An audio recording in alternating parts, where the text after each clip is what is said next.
pode começar, né? Sim, sim. Deixa eu rapidamente apresentar aqui o que a gente veio fazer.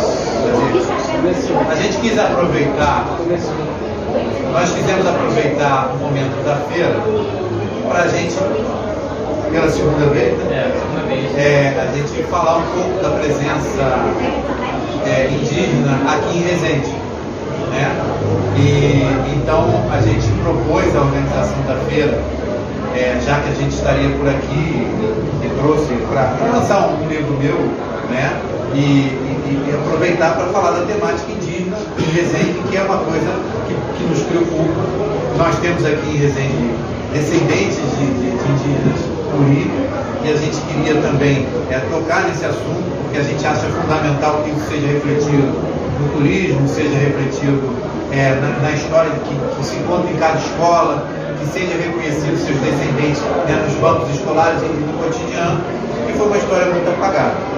Eu convidei também o professor Giovanni, que é professor doutor, ele é filho de guaranis também, para estar aqui presente, porque ele está agora estudando a história do Vale do Paraíba Paulista, e ele também está em parceria com a gente. Só que ele acabou, ele estava programado para vir, mas não pôde vir por questões de saúde. Então a gente recompôs um pouco a mesa, e a gente tem dois aqui descendentes de Puris e tem dois historiadores. Os historiadores estão do lado de cá, os descendentes de Puris estão do lado de lá. Então nosso objetivo em todos os momentos foi incluir. Em nenhum momento foi desincluir, pelo contrário, sempre a nossa preocupação sempre foi essa. Então eu queria apresentar, ou que os parceiros se apresentassem, e depois a gente bate um papo com vocês sobre um pouco da história aqui de Resende, ou da história de cada um, a trajetória de cada um em relação a isso, tá? Vamos começar com eles. Então vocês se apresentem e eles vão... Pela ordem. Pela ordem, doutor. Porque eu sou mais recente aqui, né? Porque assim, eu sou escritor, afrodescendente, mas como todo brasileiro se pensa, eu até achei engraçado que ano passado eu li uma matéria, sempre me disseram que a minha avó paterna, a avó Augusta, era Curi. Falar isso, que ela nasceu, não dá no mesmo para mim. Eu nasci em Minas, moro no Rio há um tempão, e aí falaram Curi. Aí eu li uma matéria no jornal falando da tribo Curi, que começava por aqui, a tribo ia até lá na altura onde eu nasci, na Serra de Caparaó. Aí eu já descobri que realmente não era papo furado, existiu um dia uma tribo chamada Curi. Aí eu cheguei aqui para participar da feira ontem e conversando com eles, eu descobri não só que realmente existiu, conheci meu amigo aqui, e realmente existiu uma tribo Curi. Eu achei legal, e ele falou uma coisa que eu nem acreditava, Curis negros. Porque eu sou escritor, quando você começa a falar essas coisas, minha cabeça já começa a funcionar. E a gente vai ter outros tete a tete porque vai virar livro, é inevitável. Porque eu acho interessante isso, porque estava falando agora sobre miscigenação, sobre negritude, e isso é uma coisa que o Brasil não adianta fazer arte genealógica para provar que você é caucasiano, você vai levar um susto. Tem índio, sangue índio correndo na veia da gente, tem o sangue negro correndo, e a minha foi mais engraçada, porque meu avô era baiano, também não era da Serra de Caparaó. A minha avó era Curi, a outra avó era Mameluca, a minha avó a outra avó era italiana. Ou seja, um saco de gato, só falta oriental para fechar a miscigenação. Então eu achei interessante, inclusive eu comecei a bater papo para encontrar minhas raízes, que são múltiplas até. Vai ser mais fácil encontrar Curi do que africano. Isso é óbvio. O senhor vai encontrar os dois. E dentro dos tradicionais. Quase todo mundo que conhece, o nome é Francisco. E a partir desse ano, de 2023, então Carminha, acorda aí. Oi, tudo bom? Eu preciso que o senhor me ouça, eu cobri esse horário agora, me cobra também. Eu cobri ela porque ela estava os índios. Quer que ela fique Oi? sentada aí na frente? É Já melhor. quer sentar aqui na frente, né? Vamos sentar na frente. Já quer sentar aqui? Quer sentar ali é melhor. É porque ela estava se referindo, usou os índios. O vereador Carminha, corrige o que a senhora falou aí. É o nosso povo, a Carminha também é descendente de Curi. Mas vai se referir ao índio, ela se refere aos outros.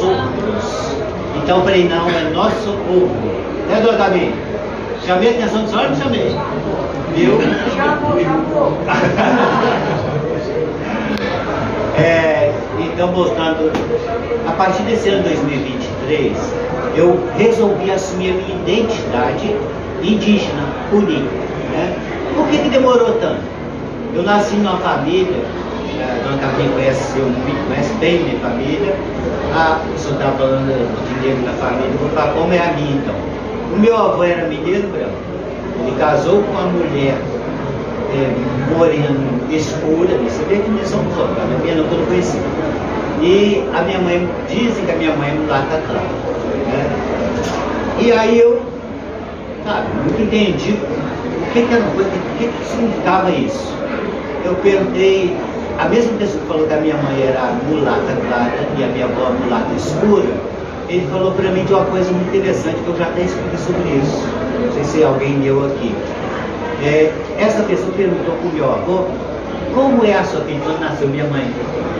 E meu avô falou de uma maneira muito poética, eu entendi dessa maneira, a cor da minha mãe. Meu avô deu um nó nele, na verdade. Ele falou assim, a minha filha é mais bonita do que um pingo d'água na folha de inhame. Na cabeça que é isso? Sabe? É realmente, quem viu, já viu, é muito bonito. Se você pega um pingo d'água e põe na folha de taioba, a água espalha, tá? Você pega um pingo d'água e põe na folha de inhame, ela fica parecendo uma pérola, fica rodando, não é? Ela dá uma translucidez naquela gota e se junta, ela fica uma bolinha rodando, a gente fica brincando como se fosse um mergulho. Então foi isso que o meu avô falou para essa pessoa. Meu avô não falou para ele se ela era preta, se era mulher branca ou mulata. Era mais bonita do que um pingo d'água na folha do inhame. Acabou a conversa ali. E aí a minha avó, ela era uma pessoa medrosa, penso eu. Minha mãe fala que é corajosa, mas pelas coisas que a minha mãe fala, não era lá muito corajosa. Oi? Medrosa. Entra. Pode entrar. Está fechada a porta, acho que a gente quer entrar.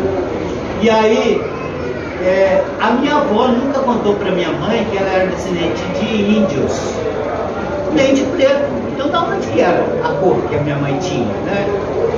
Da onde que vinham os tios mais retidos, né? Hoje em dia se fala retito, né? Aquele preto bem pretinho, vamos falar, o português fala, é o preto bem pretinho e retido, né? Hoje se diz dessa maneira. Então, da onde que vem essa cor da pele do restante da família? Se a minha avó era mulata escura, minha mãe mulata clara, eu conheci, pelo menos 2 tios da minha mãe, que era bem pretinho. Eu entendi isso, fui descobrir depois de muitos anos, porque uma mulher chegou lá em Fumaça e ela falou assim para mim, olha, tem uma coisa que eu nunca entendi na sua família. Eu falei, o que, Gorete? Apareceu de criança pouco tempo atrás. Eu falei, o que, Gorete? Ela falou, não, porque quando eu era criança, eu ficava muito intrigada com a sua família. Eu falei, por quê? Porque tinha de errado, é diferente. Ela falou, não, é porque eu perguntei para o meu pai, por que a sua avó era daquele jeito? Desenvolve isso que eu não estou entendendo ainda. Fala de maneira mais clara, por favor. Ela falou, não, eu não entendia. A tua avó era bem pretinha. Aí eu descobri que minha avó era bem pretinha. Até, por Deus do céu, eu já estava com 53, 54 anos quando eu descobri que minha avó era bem pretinha. Nunca ninguém falou. Eu nasci, o último dia que estava pegando colo. Morreu 8 dias depois. Então a minha avó era bem pretinha, eu nem sabia. Ninguém falava. Tanto é que na exposição ali tem uma bolsa bem pretinha, né? Na minha avó, tirou uma foto dela, pra gente saber como era. E aí, entrar a questão, que é interessante de saber, que ela nunca falou para a mãe dela, para a minha mãe, de origens. Se era índia, se era... Nunca falou, simplesmente tirou a minha mãe assim, é alienígena. Aí, Essa é a Dona Maria? Dona Maria, que só agradeceu. Isso, e a banda. E aí, em contrapartida, eu descobri, fazendo as pesquisas, o Marcelo e eu fazendo essas pesquisas há muitos anos, quase 20 anos, por aí, né? 2018, 18 a 20 anos. Através do seu Geraldo Martiano, que era o idoso de Fumaça, todo mundo falava que era índio. Era índio, não era, Dona Carminha? Seu Geraldo Martiano. Viu? Todo mundo falava, mas era só ele. Como assim, um índio só que sobrou para a Fumaça? Aí como é que funcionava isso? A dona Bela ajudou muito a entender isso, a Carminha. Eu vou só perguntar para a Carminha, que ela está presente aqui, Marcelo, tá? Dona Carminha, o que é cor de cuia? Conta para o pessoal, por favor. Já ouviu falar isso? Cor de cuia? Olha, o que é? Fala mais ou menos, não ouviram lá atrás. Viu, Marcelo? Viu? Ouviram isso? Os índios é cor de cuia. Os idosos de fumaça sempre se relacionaram com os índios dessa maneira. Então, a cor de cuia, por que cor de cuia? Eu tenho cuia, não é à toa na minha exposição, não. Tá? A cuia, ela tem uma gama de. Não é gama, o menino de me ajudou, não é gama não, paleta, né? Uma paleta de cores. Paleta de cores que vai de uma cor mais marrom até um amarelo mais parda, né? E aí, é isso, cor de cuia. Então, cor de cuia é um lugar social e não uma cor de pele.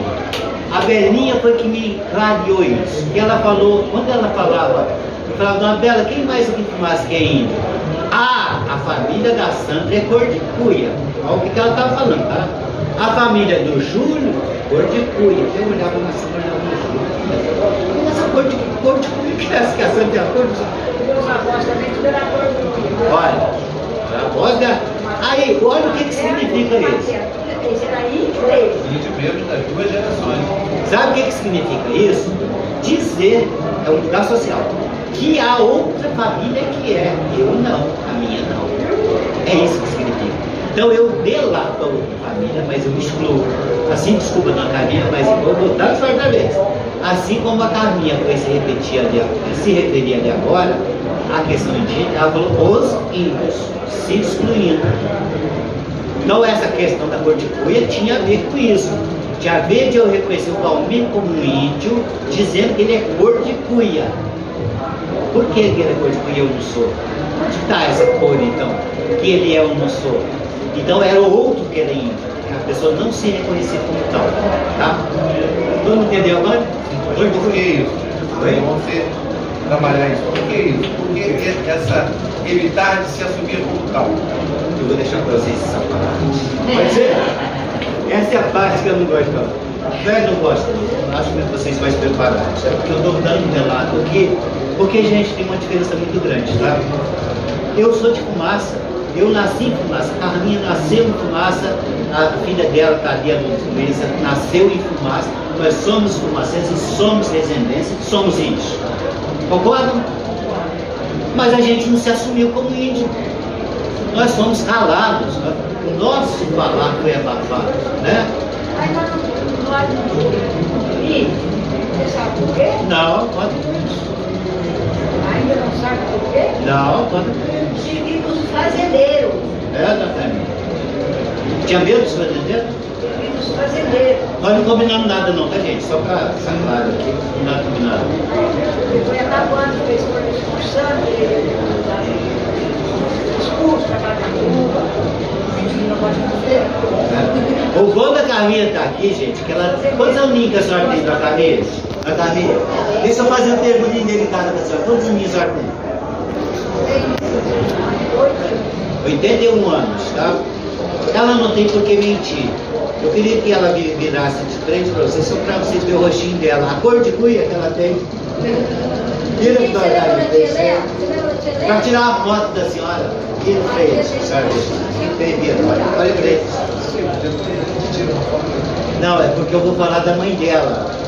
A minha mãe era cor de pai dela.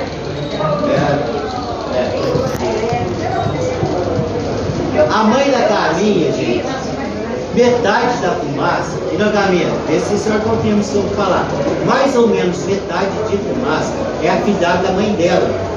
Sabe por quê? A mãe dela era parteira. Não vinha, não tinha ônibus, não tinha ambulância para trazer ninguém para ter mãe ter filho em Resende, não. As coisas eram resolvidas lá, se o parto era tranquilo, era feito lá. Às vezes acontecia que morrer mãe e morrer filho, mas era raro, né? Mas essa sabedoria das parteiras, isso não foram as índias. Foram as índias que ensinaram. Então, a mãe dela, também descendente de índio, aprendeu com outra pessoa que já tinha ofício, né? Então, por esse contato também... Como é que ela falava? 500 subiram, não é isso?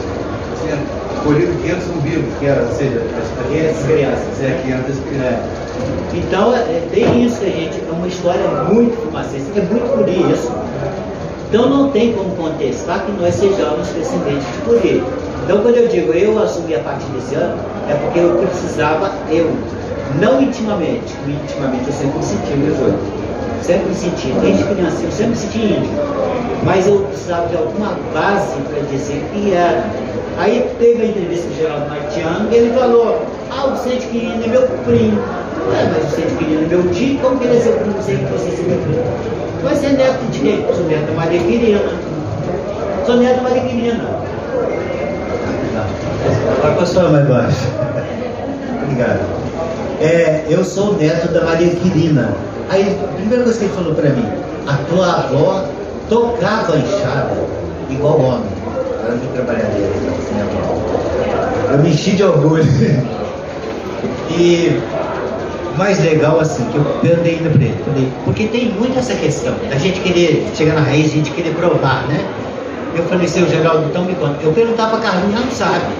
Então eu perguntei pro Geraldo, falei, Geraldo, me diga então, a qual grupo, eu falei raça, a qual raça pertence então a minha avó e o senhor também? Ele falou, eu não sei. Aí esse não sei, deixa a gente no mesmo lugar. E aí, recentemente, quando teve a Lei Aldir Blanc, eu falei, eu quero fazer um documentário de fumaça, porque eu quero começar a contar essa história que outros não contaram, e contar da maneira que eu vivo, da maneira que eles viveram, que para fazer isso eu entrevistei muita raça de idosos. A maioria dos idosos, entre 2001, 2012, até 2011, nós entrevistamos. A maioria estão falecidos, infelizmente. Então eu queria trazer essa verdade para as pessoas, tá? Porque enquanto vai morrendo, ninguém resgata essa história. São histórias mortas, não servem para ninguém, nem para a própria família. Porque se eu depender, por exemplo, meu pai não tem história da minha mãe. Então eu busquei numa outra elemento, uma outra pessoa que falasse disso.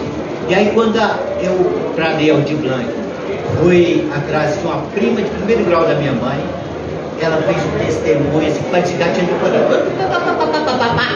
Minha avó era índia Curi. Acabou. Tudo que eu precisava, ela falou numa única frase.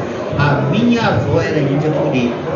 E o pai dela era irmão de pai e mãe da minha avó. Acabou.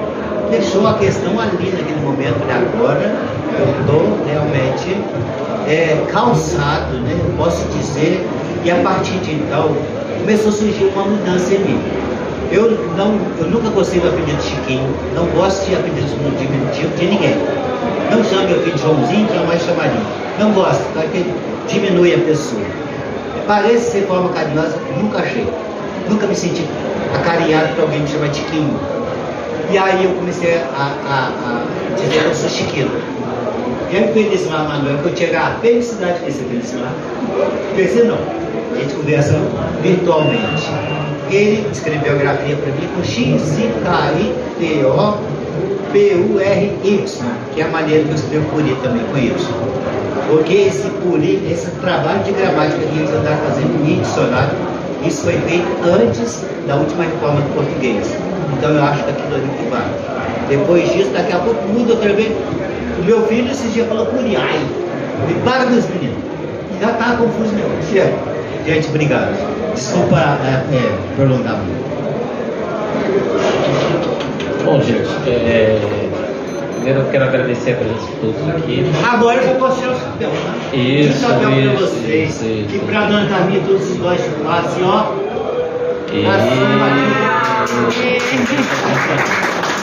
Eu sou o Instituto Político. Bom, ele pediu para falar um pouquinho da nossa trajetória, né? Meu nome é Enio, sou professor de História, eu me graduei ainda na década de 80. Meu primeiro trabalho sobre a questão indígena, naquela época a gente falava índio, né? A questão indígena era sobre o processo na era Vargas, a questão indígena no período Vargas. Eu falei sobre o serviço de produção índio, então eu fiz uma pesquisa de graduação, uma monografia que antigamente era monografia, hoje o pessoal fala TCC, E foi o primeiro trabalho que eu fiz, que está lá no meu currículo Lattes, enfim. Depois eu entrei no grupo de estudos na década de 90 para estudar os índios da Baixada Fluminense. Então eu estudei os Tupinambás, Jacutingas, essas etnias. E a partir de 2002, quando eu vim para cá, para Resende, eu comecei a pesquisar os índios puris aqui. Já nessa batida de pesquisar a questão étnica da região que eu vivia, né? Eu vim na Baixada Fluminense, eu cresci no Duque de Caxias, trabalhei em Nova Iguaçu, e então toda essa perspectiva ela foi levada para dentro do meu trabalho. Sobre a questão étnica, né, eu tenho histórias familiares em relação a isso.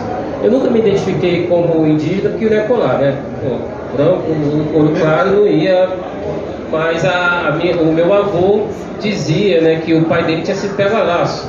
E o meu pai, que faleceu, hoje tem exatamente 36 dias que ele faleceu, ele é um descendente, olhar bem para ele, é um descendente indígena.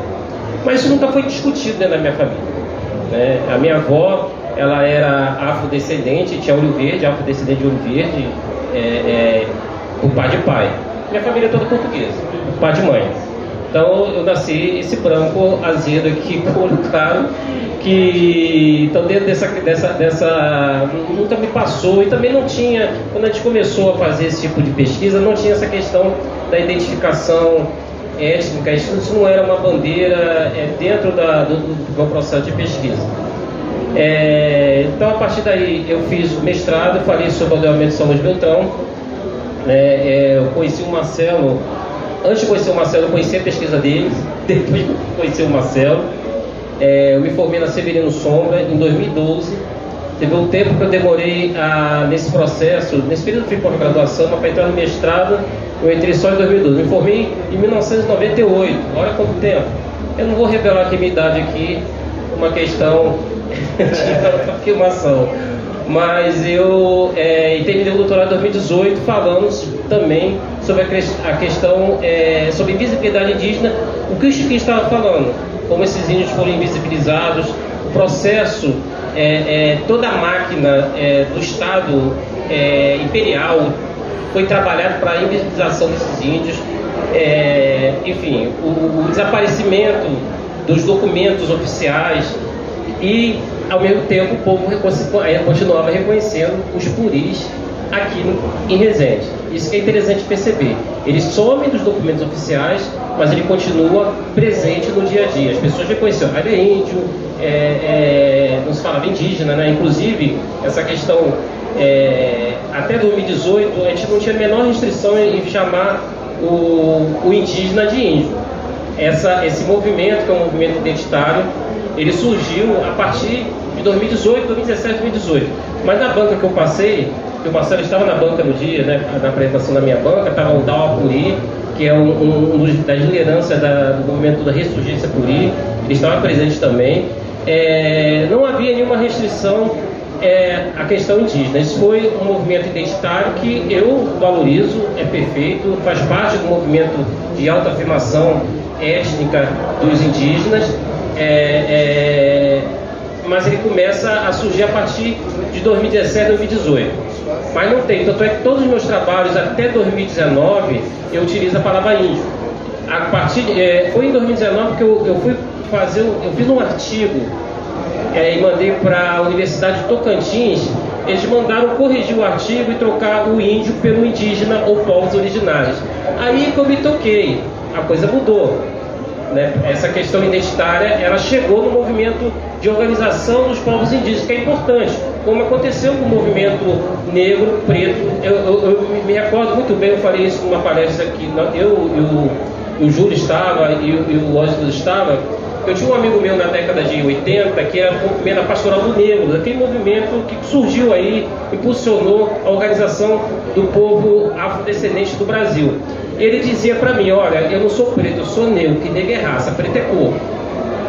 Agora você tem, se utiliza, o movimento utiliza a palavra preto, tem uns que preferem utilizar a palavra negro, Então isso são questões identitárias que surgiram.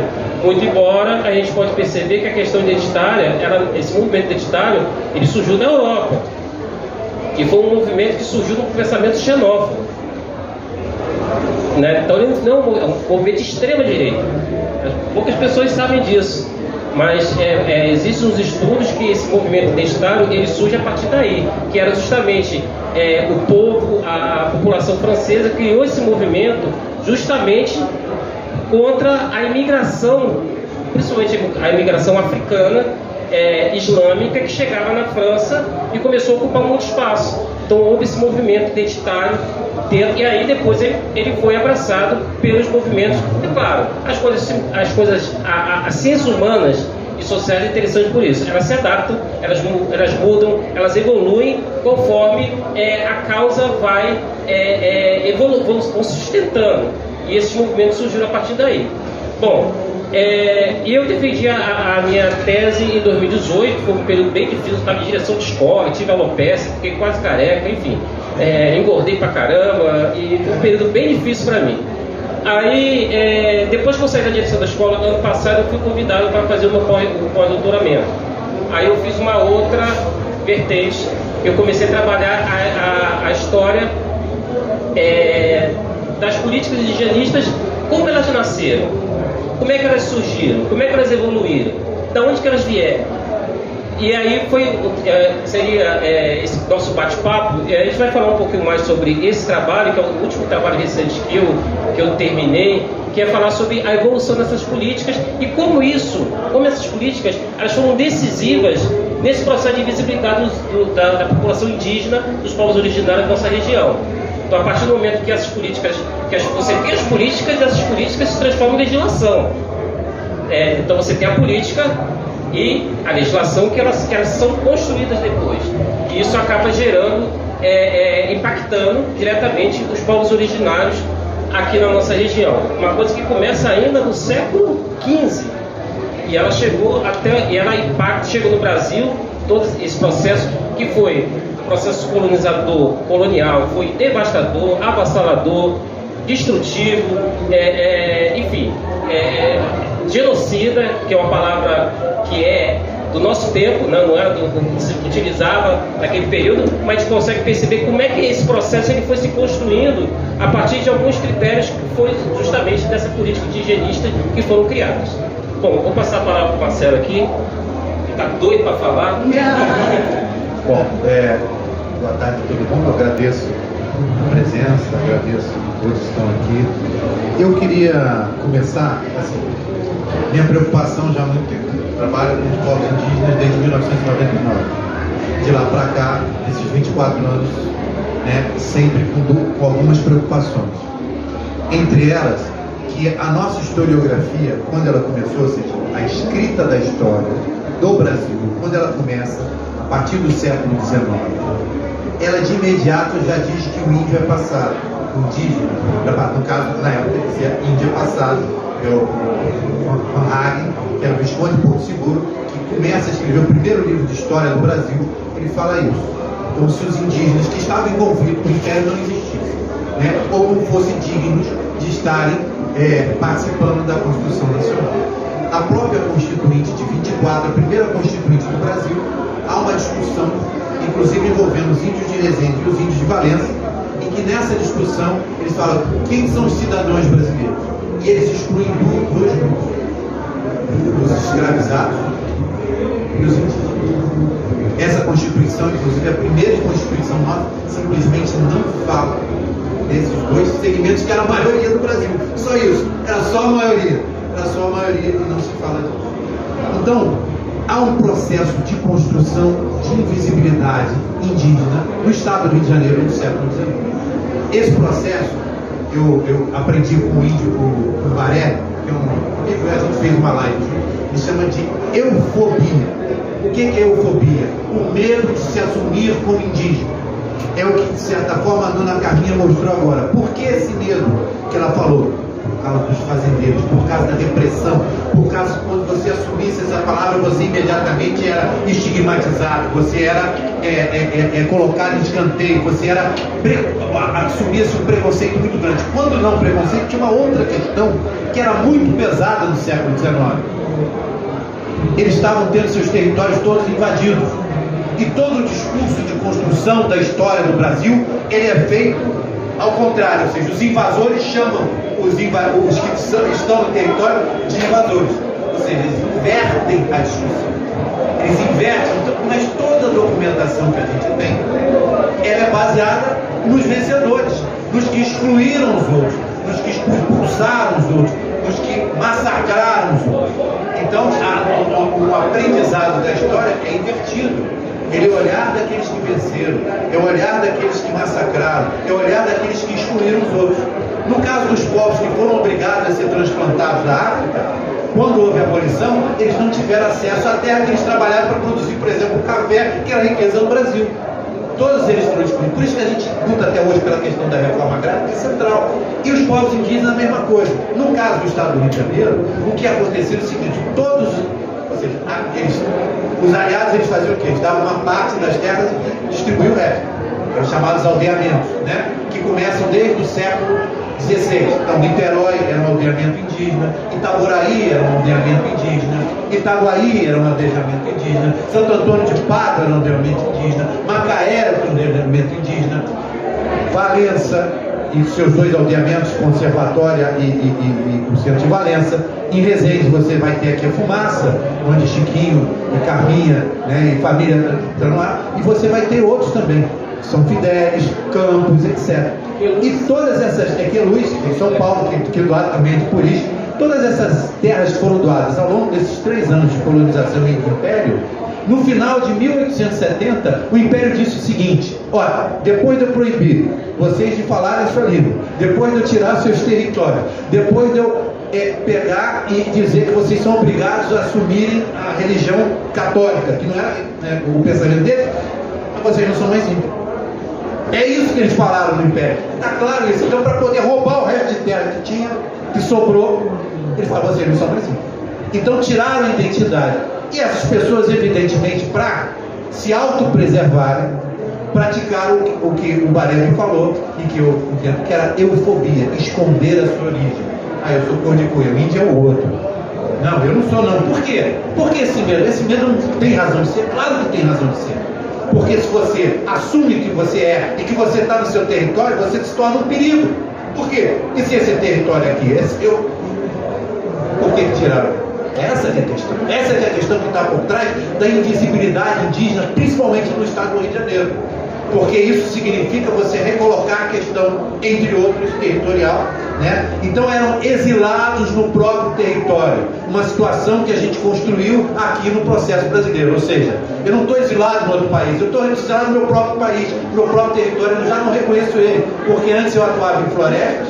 Eu fui inclusive contratado para derrubar essas florestas, que muitos das derrubadas foram feitos para a construção de café aqui em Valença, em Cantagalo, etc. e tal. Foi feito a partir de mão de obra indígena, que foram os primeiros a serem procurados para fazer isso, escravizados ou bandidos como tal, ou quando eles sequestravam as crianças e transformavam. Esse é de família mais ou menos, né? Uma família escrava que ele tinha, que era diferente daqueles que vieram, que foram transplantados da África. Então esse é o processo.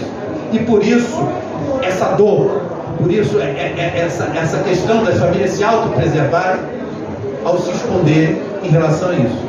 Mas o que a gente tem que fazer hoje? A partir principalmente da Constituinte de 88, o que nós fizemos é uma reconquista de direitos. O movimento indígena nacional começou a reconquistar o direito de poder falar na própria língua. Então, quando a gente tem o vocabulário da língua puri, né? Coleta de viajantes, no meu caso que a gente fez, quando o senhor Felismar, que é puri, e que até os 16 anos vivia com outros puris que falavam a língua, que ela não estava no território. Ele hoje é a única pessoa que os puris eram do Sudeste que tem essa lembrança de como se falava, de sotaque, né? De como se falava puri. Os outros perderam isso ou nem sabem que essa língua existia, porque são 3 ou 4 gerações proibidas.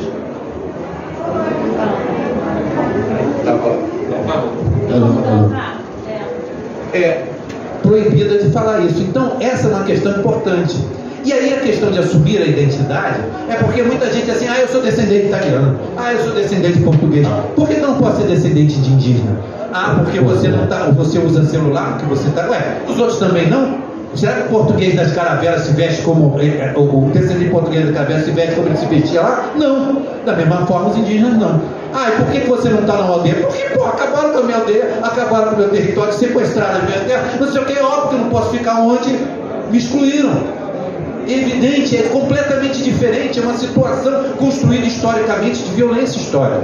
Por isso mesmo que essa é uma questão importante, hoje se auto-reconhecer. E são famílias também misturadas na opressão. Ou seja, você tem a expressão Nego Puri, que é o caso da Nama Puri, por exemplo, por quê? Porque são famílias que foram excluídas. Lembra que eu falei da questão? Quando foi a abolição em 1888? Você não precisa mais trabalhar como escravo, como escravizado. Agora você está livre. Mas a terra você não vai ter acesso. A terra que você deu a riqueza para o outro, se transformou em barão, visconde, o raio que o parda, essa terra que você trabalhou para que ele ficasse rico, você não tem acesso a ela. Então eles foram excluídos. E os indígenas que estavam no processo de exclusão, que no caso do Rio de Janeiro foram todos excluídos, porque todos os aldeamentos foram retomados, e as terras não foram distribuídas em sua maioria para os indígenas que moravam nelas, também ficaram na mesma situação. Eles vão se encontrar na pobreza, eles vão se encontrar na exclusão, eles vão se encontrar nas áreas rurais como agregados, vão se encontrar nas periferias das comunidades como favelados ou como bairros populares. Porque é o que sobrou, porque eles não tiveram acesso à possibilidade. Porque se fosse feito junto com a abolição, a reforma agrária, e que se não se tirasse terra dos índios, você teria outra situação no Brasil. Completamente diferente do que é hoje. Então, ao falar aqui dos indígenas de Resende, para responder inclusive uma questão, no último censo de 2010, 114 pessoas se assumiram, tiveram a coragem de se assumir como indígenas aqui em Resende. Da onde eles vieram? Porque na história de Resende até então, desde que a gente fez aquele curso em 2006, que a gente vem batendo, esse negócio de último puri, como está no portal da prefeitura, foi Vitorino Santará, é uma mentira construída para poder justificar justamente a apropriação, inclusive das terras depois em Fumaça e outras terras indígenas também. Então, a gente tem que romper com isso, tem que dizer que eles continuavam ali, eles estavam ali, nós comprovamos isso nos batismos, nós comprovamos isso nos casamentos, nós comprovamos isso nos óbitos, nós comprovamos isso na discussão com as famílias, nós comprovamos isso nas entrevistas, nós comprovamos isso, inclusive, nesses que conseguiram e tiveram coragem de assumir hoje, em 2010, essa questão. Então, esse movimento faz com que as pessoas dizem o seguinte, não há nenhum problema em assumir a sua identidade indígena. Então, algumas pessoas começam a ter mais tranquilidade para poder fazer isso, porque você vai ter acolhimento. E nós temos que fazer esse acolhimento também na questão do turismo em Resende, nós temos que fazer esse acolhimento na questão dos livros didáticos de Resende, nós temos que fazer essa questão do portal da prefeitura de Resende, nós temos que fazer essa questão quando faz uma exposição sobre essas questões, porque é fundamental. É dessa forma que a gente dá dignidade, é dessa forma que a gente mostra o nosso país plural, nosso país é diverso, nosso país tem várias línguas, hoje em dia estão faladas no Brasil, nesse momento, mais de 180 línguas. E talvez ressurja a língua puri, porque os puristas reaprenderam com o Felismar, que é o único falante, lembrante que a gente tem hoje sobre essa língua, porque é uma língua que tem a ver com território, uma língua que tem a ver com conhecimento do que cercava ali. Muita coisa que foi perdida, por exemplo, a irmã da dona Carminha me benzeu uma vez, essas rezas antigas, que eu fui lá na casa dela, essas rezas antigas para cuidar, que eu estava com dor no estômago, são frutos de patrimônio, são frutos de patrimônio de conhecimento, que tem que ser resgatado. Isso é importante. Então, eu acho que hoje, falar da presença indígena, é porque eles estão aqui também. Só que você não vai encontrar um indígena puri no meio do mato, porque primeiro acabaram com o mato, segundo, acabaram com a possibilidade dele, a parte de conhecimento foi embora, basicamente por conta disso, não por vontade das pessoas, mas por conta de um processo que excluiu as pessoas, por conta de um processo que foi violento com as pessoas, por conta de um processo que foi violento com as famílias. Então o que a gente tem que dar é acolhimento, reconhecimento e rediscutir essa questão nos seus vários aspectos completos. E abrimos aqui para... Quer falar? Não, assim, o que eu acho interessante tem a ver até com o negro, com o brasileiro de maneira geral, é essa profunda amnésia que o brasileiro tem. Hoje de manhã eu estava conversando com ele e a gente estava falando de um negócio que não tem nada a ver com o assunto aqui, estava falando de zoológico. E o senso comum diz que o primeiro zoológico do Brasil foi fundado pelo Barão de Drummond, e ele provou que não foi. Né? Com sobras, ele tem provas. E o Brasil parece que propositadamente, ele todo dia, parece aquele filme que teve com Bill Murray, que todo dia ele dormia e repetia o mesmo. Exato. A gente não conhece o nosso passado. Toda hora que a gente tropeça, esbarra numa história que a gente nunca ouviu. Eu sou, por exemplo, eu vou falar uma coisa aqui, eu sou botafoguense, eu passei a vida inteira falando de humorismo. Eu não fazia a mínima ideia do que era humorismo. Porque não existia humorismo naquele lugar, não tinha nada parecido com humor. É porque em 1922, comemorou 100 anos da história do Brasil, e construíram vários prédios pela cidade, foi uma feira, e construíram um prédio horripilante, que parecia um prédio mourisco, e a região dali ficou chamada mourisco. Assim que acabou a feira, teve um bar e construíram um outro, mas aquele outro herdou o nome do Artesião. Claro, a gente não conhece a nossa história. Essa coisa do indígena se insere num processo mais amplo até do próprio caucasiano, do negro. A gente não sabe a história do Brasil, não conhece os nossos personagens principais. Ou como eu estava falando na outra palestra, a gente se assusta porque no anúncio muito antigo da Caixa Econômica falava que um dos primeiros clientes da Caixa Econômica, ainda no século XIX, foi o Machado de Assis. Aí entra um ator branco, na maior cara de pau. Aí acho que depois alguém soprou no ouvido do diretor que ele era negro e refizeram a música, mas a lambança estava feita. Isso é com os indígenas. Então, né, você tem um país onde cada esquina você encontra alguma coisa, um ponto geográfico, uma rua, com o nome de indígena, você não sabia, né? Sabe? Enquanto você não conhecer a sua história, não torná-la sua, você não vai ser um brasileiro, você vai estar brasileiro. Geograficamente você está num país chamado Brasil, mas você não pertence àquilo, né? E isso se reflete quando assim, vamos tomar uma decisão sobre isso. Ninguém toma, porque ninguém se sente parte do processo, não se sente do processo chamado Brasil, né? Isso é para todos nós, indistintamente. Quando eu era criança, por exemplo, diziam que o Brasil não deu certo porque foi colonizado por degredados. A Austrália também. A Austrália começou com uma colônia penal. E basta olhar o que aconteceu com a Austrália e o que aconteceu com nós, né? Por isso que eu acho que essa coisa de resgatar está com muito atraso, nós estamos no século XXI, mas tem que acontecer um dia. Eu mesmo, nesse papo, conversando com eles, eu passei a vida inteira ouvindo que a minha avó paterna era Curi. Eu achava que era assim, tipo, era Vasco da Gama. Eu nem sabia o que era Curi. Aí, ano passado, eu li um artigo, aí, conversando com ele, descobri que era uma coisa muito maior. Realmente existia uma tribo Curi, né? Existiram outras cantas. Eu até brinquei outro dia que a curva foi de onde ancoraram os portugueses. Os índios lá na Bahia eram mais civilizados. Se fosse ali na altura de Campos e fosse 50 casas, a história seria bem diferente, né? Bacana. Eu gosto muito de falar do meu povo, porque, gente, eu tenho profunda amor. Ó, meu povo. E o senhor estava falando da avó do senhor.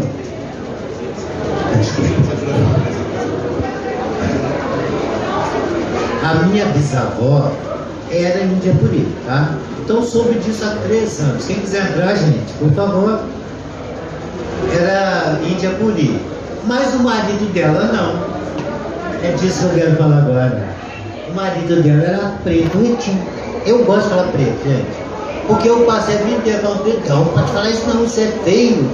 Aí você falava escuro, não tinha que chamar de escuro. O pessoal falou pra mim, não, eu sou preto mesmo. Escura é a noite. Oh, meu Deus, que difícil que é, né? Escura é a noite, caramba, então o dia é branco. Não, o dia também não é branco, né? É claro, sei lá. Enfim, é esquisito. Não, se vocês pararem para pensar, é muito estranho isso.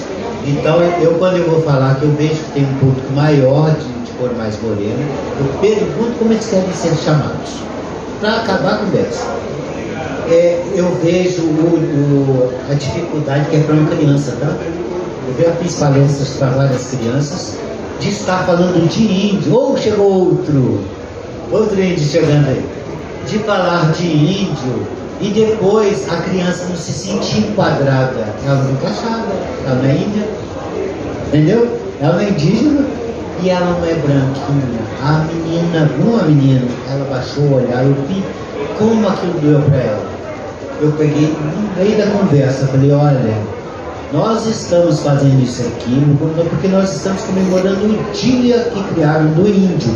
Mas o povo africano que veio para o Brasil é um povo livre, é um povo de raça, é um povo de garra. Não tem por que ninguém que tem a cor mais escura ser pessoa triste. Ao contrário, tem que honrar aqueles que eram livres do mesmo povo. Não aquele povo sofrido que sofreu porque alguém impôs esse sofrimento, mas aquele povo livre. Então tem que ter a alegria de ter a pele da cor que tiver. E a menina já, eu vi que ela até se sentou melhorzinha na cadeira, já ouviu essa, porque aquilo me doeu também. Depois, que ruim que é isso, né? Porque quem cria isso são adultos, tá? A criança brinca com qualquer cor, não tem problema nenhum. Um adulto que fala, não, meu filho não vai brincar com a fulaninha de tal. Não é assim? É desse jeito, infelizmente. Então eu estava, mas eu estou contando isso para vocês é porque é muito difícil falar com as pessoas. Então quando eu estou falando aqui, eu sei o que eu estou falando. Às vezes eu me perco um pouquinho, mas eu tenho uma linha de raciocínio. Mas eu não sei como vocês vão entender isso que eu estou falando. Cada pessoa vai entender isso de uma maneira muito diferente, tá? Às vezes a pessoa, já aconteceu muito isso comigo, eu estar conversando com uma pessoa completamente inteligente, eu estar falando um assunto muito mais profundo, a pessoa falou da cor, da ponta do meu cocado, não tinha nada a ver com a conversa toda. Eu sou uma pessoa muito inteligente. Eu fiquei pensando assim, como que deve ser para uma pessoa que estudou? Ouvir alguma coisa que está fora do conhecimento dela, de uma maneira que ela não vê. É claro que ela fica olhando a ponta do meu cocado, isso ela entende, a cor da ponta do meu cocado. Então, a minha bisavó foi casada com um preto. Essa que é a questão que eu quero abordar aqui, é que isso foi uma coisa comum, não era um amor, não era casamento por amor, não. Vocês sabem disso. Eram casamentos que eram orientados. A família orientava, não case fulano, não case com ciclano. E se não casar com ciclano, normalmente é porque era índio ou porque era preto, mas muito mais porque era índio, tá? Aconteceu isso na minha família, no caso da minha avó que casou com o preto, mas eu acho que a Quirina não foi casamento. Eu tenho quase certeza que não, mas eu posso só afirmar, ninguém nunca me contou isso. Por que eu sei disso? Porque na minha família tem essa história. A minha avó, mãe do meu pai, não foi o casamento do meu pai com a minha mãe. Pensa que eles contaram isso para nós? Eu que sou chato.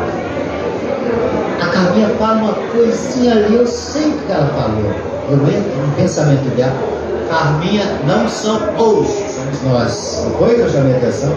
Então quando a minha mãe falou uma coisa, a avó conheceu a Cida quando ela tinha 1 ano. A filha mais velha dela. Tá bom hoje, Marcelo? 1 ano. Eu fiquei assustado. O que é isso, mãe? Como assim? Isso assim foi é como se a pessoa ela saísse um pouquinho de ordem. Por isso ela solta. É um segredo. A pessoa vai guardando.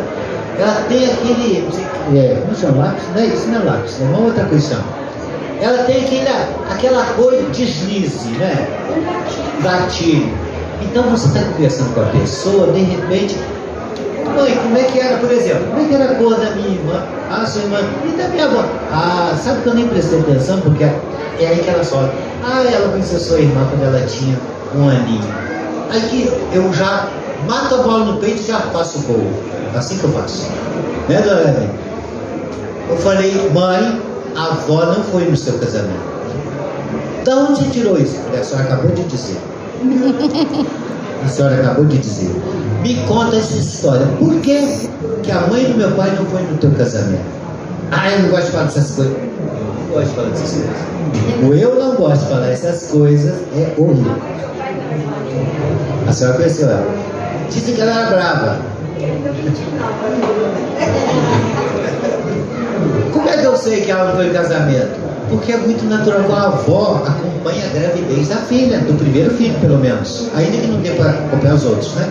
quando diz, ela conheceu quando a Cida fez um ano, significa que ela não acompanhou a gravidez. Só acompanhou a gravidez porque não permitiu o casamento.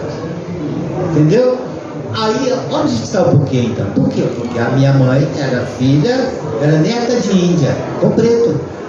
Então a minha avó era racista, mãe do meu pai. Só que falar disso pro meu pai, para ele é uma dor. Ele simplesmente ele não entrega nada. Meu pai é aquela pessoa que não entrega nada. Não entrega. Ele fala, eu falo do Marcelo. Olha, o Marcelo sabe disso. O Marcelo já conversou com meu pai. Meu pai conversa com o Marcelo como se fosse simplesmente longa data. E eu que meu pai nas desde bebê, ele não me entrega nada. Não me entrega. Então assim, eu sei que a minha avó era brava. Eu sei cada coisa, gente. Eu sei fofoca, tá? Quem adorava me ser o Claudio Rosa. Eu não mando pra ninguém, eu sou fofoca que eu sei. Mas é porque eu sou um túmulo, como dizia o Didi. Mas tem muito disso, sabe? Da pessoa, por conta de ser descendente de índio, não aceitar o casamento. Porque é o estigma, Marcelo, que fica, tá? O estigma. A pessoa fica estigmatizada. Então na roça tem uma questão, eu já falei muito disso por falar outra vez. Garanto que tem gente que não sabe, o Zé Maria deve saber, a Carminha também. Eu pergunto para as pessoas, olhem nas suas unhas e percebam se as unhas de vocês são lisas ou corrugadas. Olha vocês agora, pode olhar, todo mundo. Corrugadas ou lisas? Corrugada? Todo mundo aqui? Ninguém de unha lisa? Não, eu sou liso, mas o que é corrugado? Canelada, bom, você passa uma unha na outra, ela olha. Tem uma resistência. A sua tem? Não. Quem tem? Quem não tem? Melhor é quem não tem. É liso. Você Maria não tem? Duvido. Duvido. Tem unha nem que é. Você sabe que os idosos, a Camila vai confirmar isso, falam disso em fumaça. Todos os descendentes de índio têm a unha canelada. Olha, consegue ver? E quando a pessoa falou assim, não foi uma só, tá? Então isso já é um jeito de se conhecer também a lei da cor de cuia. Pensa nisso. Quando a pessoa me falou isso, eu falei, engraçado, eu conheço. Gente, mas escuta isso aí. Quando a pessoa falou isso pra mim, eu achei muito engraçado, que eu falei assim pra ela, engraçado, eu conheci uma pessoa, vi a mão dela a vida inteira, e era desse jeito que a senhora está se referindo, eu não lembro quem, de jeito nenhum. Olha, não vinha na minha memória quem que eu tinha visto que tinha a unha desse jeito. Aí eu fiquei pensando, todas as pessoas que eu beijei a mão. Eu sempre tive o hábito, desde muito pequenininho, de beijar a mão dos meus padrinhos. Aí eu falei, tá aí, meu padrinho Vicente, pronto. Vicente Batimento, foi eu com 100 anos. E aí, e papo vai, e papo vem, eu fui cortar a minha unha. Olha a minha unha. É muito louco você ver o outro e não se ver. A pessoa que eu vi a vida inteira, se a mãe da minha lado, sou eu mesmo, cara. Eu vi a vida inteira, eu cortei minha unha a vida inteira. Gente, então quem falou isso a última vez foi a mãe de Zé Maria, a dona Lídia. A dona Carminha sabe disso, sabe? O avô dela falava, você é índia pura, dê suas unhas, né? Miguel Marcelino, até as suas unhas são arrebitadas e caneladas. Eles usavam outro ponto, arrebitada também. Eu tenho minha vida inteira porque eu acho que minhas unhas são... Viu? Pode procurar, lá no posto você também. Então vou passar a palavra agora, gente. Eu queria dividir com vocês isso. E eu acho bom que a Dona Carminha esteja aqui, porque não é coisa que eu criei, né, Dona Carminha? Dona Carminha é testemunha, Zé Maria é filho da Lídia. E olha, gente, a Lídia é um amor. Amo a mãe dele. Não, adorável. Como eu gosto da Carminha. Passa a palavra. Bom, gente, aproveitando aqui esse espaço, só para falar um pouco do meu trabalho de encerramento do pós-doutorado, que eu falei sobre a cruz à espada, uma reflexão sobre as políticas realistas entre os séculos XV e século XVIII. Então, é um espaço temporal para quem é historiador, é um espaço bem grande, e que eu fiz uma reflexão sobre os impactos dessa lei no Vale do Paraíba. Eu não vou falar muita coisa porque nosso tempo é curto, eu só vou tentar resumir mais ou menos o que foi falado.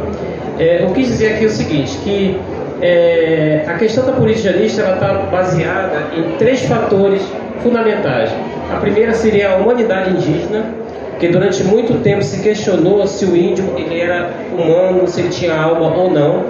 Essa discussão ela foi até o século XVI, por incrível que pareça. A outra é a questão da mão de obra e a outra questão é a posse da terra. Então nós temos 3 questões que vão balizar todas as políticas indigenistas que vão impactar os índios no Brasil, os índios do Rio de Janeiro e os índios do Vale e aqui na região de Campo Alegre da Paraíba Nova. Esse ponto aqui, eu fiz uma indagação. Os índios têm alma? Essa discussão acabou influenciando praticamente toda a legislação do século XIV e século XVI. Eu falo século XV e XVI. Eu falo século XV porque essa construção dessas legislações, elas antecede a própria conquista, chegada do homem branco aqui ainda na América. Eu vou explicar por que isso aconteceu. Então, sobre essas políticas, elas começam a ser construídas ainda na formação dos impérios, dos chamados reinos da Península Ibérica, aonde esses reinos eles passam a ter a função messiânica, que são estabelecidos a partir das guerras de reconquista. Mas o que foi guerra de reconquista? Um ponto que se estabelece aí. Os árabes eles avançam para a Península Ibérica e durante 700 anos aproximadamente eles vão dominar aquela Península Ibérica e vão estabelecer uma cultura, porque se a gente for pensar a visão dos povos árabes, os mouros, os sarracenos, como eram chamados, eles possuíam uma cultura muito superior naquele momento que o povo europeu, que estava vindo da Idade Média. Essa cultura ela ficou muito presente ali na Península Ibérica. Só que esse povo era islâmico. Os árabes eles só não conseguem chegar no reino, digamos, o reino franco, que naquele período já pertencia ao Império de Carlos, do Império, o grande império depois que vai se formar o grande Império de Carlos Magno, porque o pai dele, o Carlos Martel, ele vence na Batalha de Pontieres ali nos Pirineus e não permite que os árabes avancem para dentro do que seria a França hoje em dia. Então eles vão ficar da Península Ibérica. Então nesse processo ocorre a Guerra de Reconquista, que seria o quê? Com a bênção da Igreja Católica, eles vão reconquistar aquele terreno. E aí vai ser formado um reino português. E esses mouros são os infiéis. E vai ter o privilégio cristão dado a esses povos portugueses que vão viver naquela região. Mais à frente, e começa aí nesse processo a Guerra Justa, que foi tão utilizada aqui, inclusive em Campo Alegre da Paraíba Nova. O processo de extermínio indígena, de aldeamento na redução de São Luís Beltrão, ele é um processo que ocorre a partir de Guerra Justa. Apesar de a gente não escutar, não ler essa citação dentro dos documentos que a gente pesquisa, dos viajantes, documentos oficiais, relatos, não existe a palavra guerra justa, mas ela é característica de uma guerra justa, em que você arruma qualquer probleminha, arruma um motivo para atacar os índios, exterminá-los ou destribalizá-los, fazer limpeza, desterrar, né, fazer limpeza do terreno, como aconteceu aqui em São Luís Beltrão. Então isso aí foi praticado lá, começou lá, contra os mouros, os infiéis. Assim, a legitimação de dominação, no sentido de levar a fé cristã, é primeiro levada aos povos africanos, os primórdios, e depois se pensou em levar esse pensamento cristão para o povo da América, que seria futuramente descoberto. Aí nós temos uma outra questão, os filhos de Adão.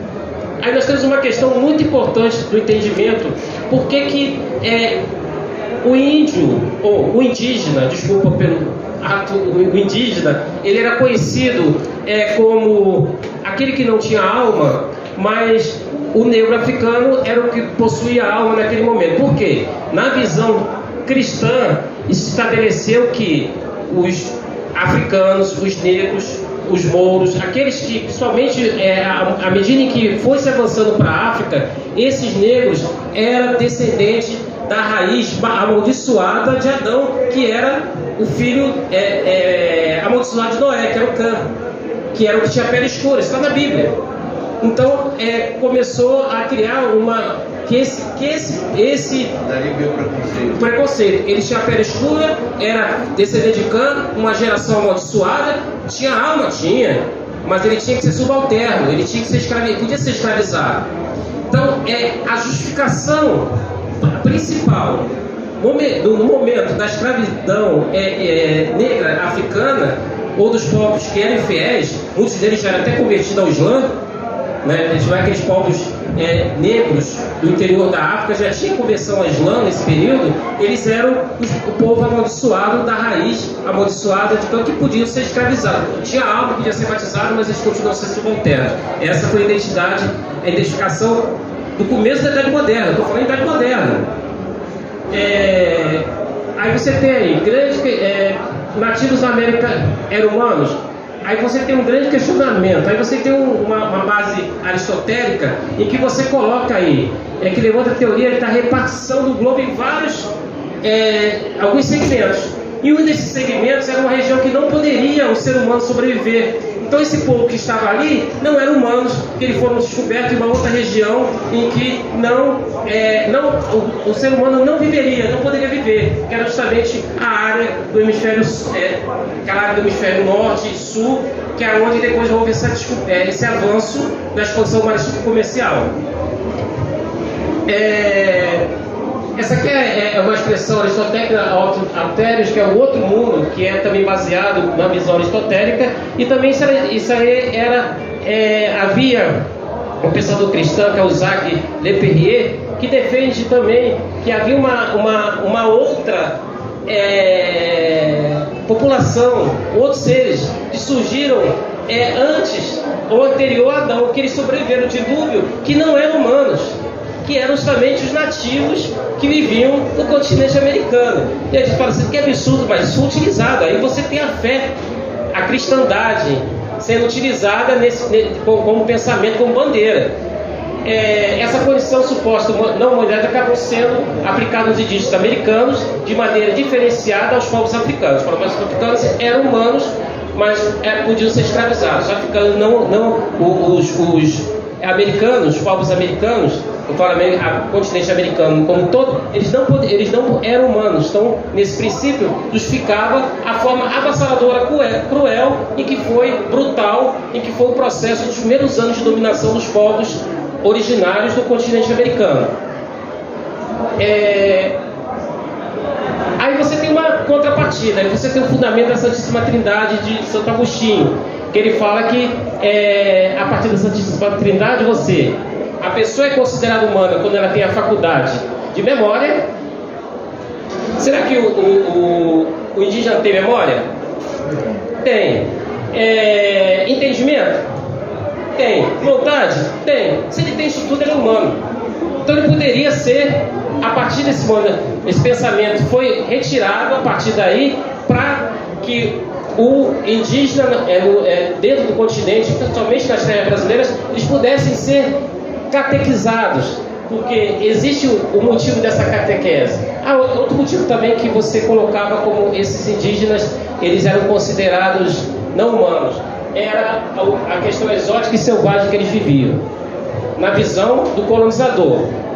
Alguns praticavam antropofagia, outros eles andavam nus. Isso tem a possibilidade de ter poligamia entre os índios, não se sabe direito, eu nunca estudei sobre isso, mas era um dos motivos que eles colocavam também a poligamia indígena. Isso tudo fazendo com que eles não fossem dignos de serem humanos. Aí entra naquela outra versão, com o pensamento de Santo Agostinho, começa a criar uma possibilidade da humanidade desses índios.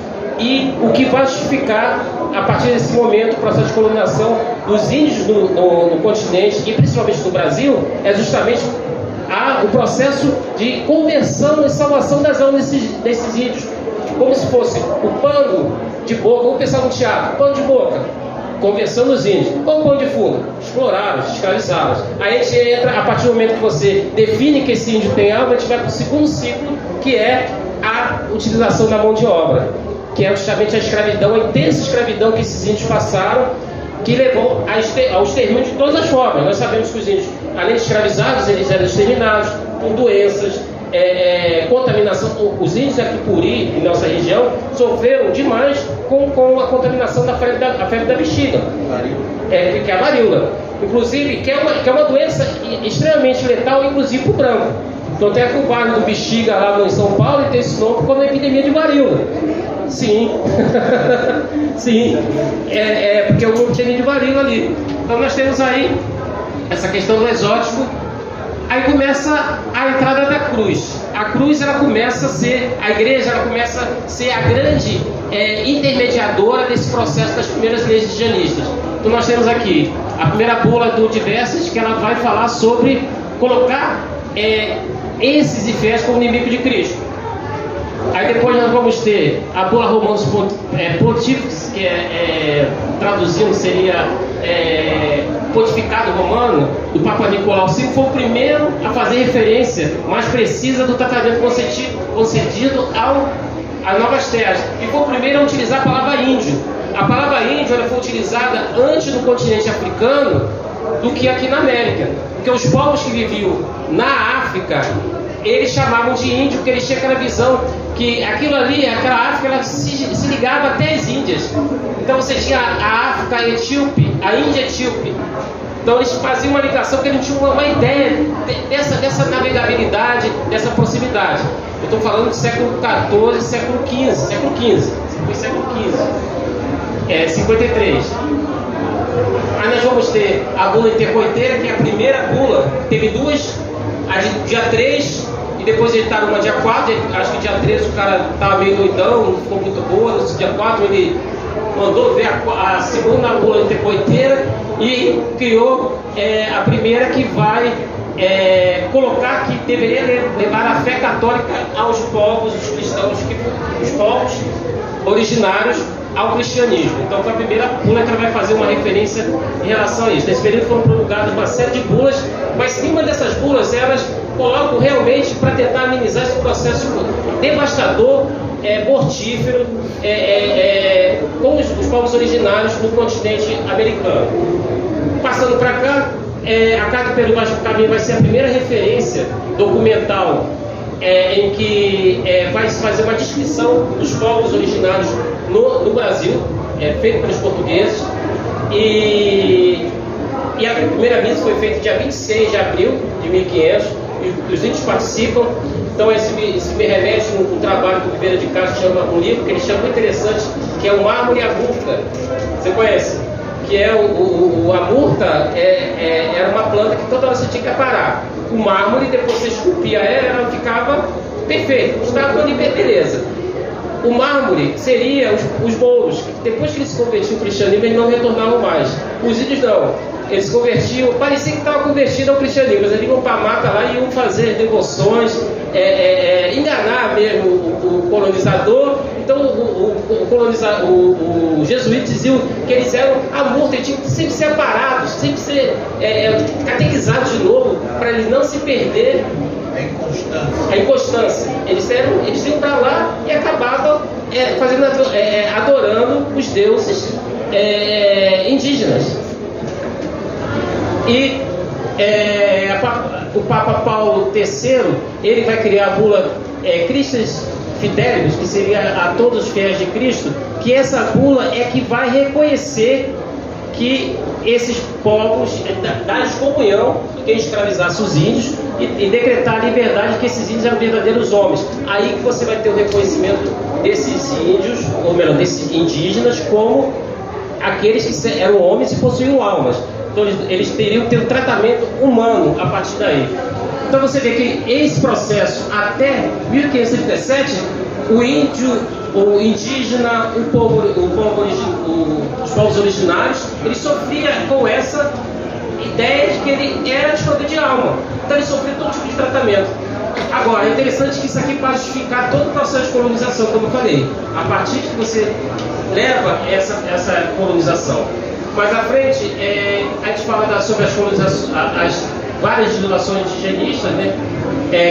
Teve vários decretos, eu coloquei aqui, vigoraram editos, decretos, regimentos diretórios, cartas régias, tudo isso, provisões, todas elas baseadas nas ordenações filipinas e manuelinas e filipinas, que foram as duas leis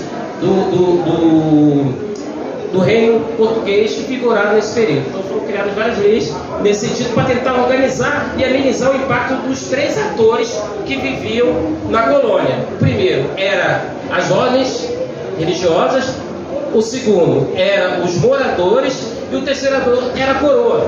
Então você tinha que fazer essa média, você conseguir diminuir essas tensões. E quem estava no meio daquilo tudo ali eram os indígenas. E não teve, eu digo assim, eu afirmo de forma categórica, não teve uma lei indigenista que foi favorável aos índios.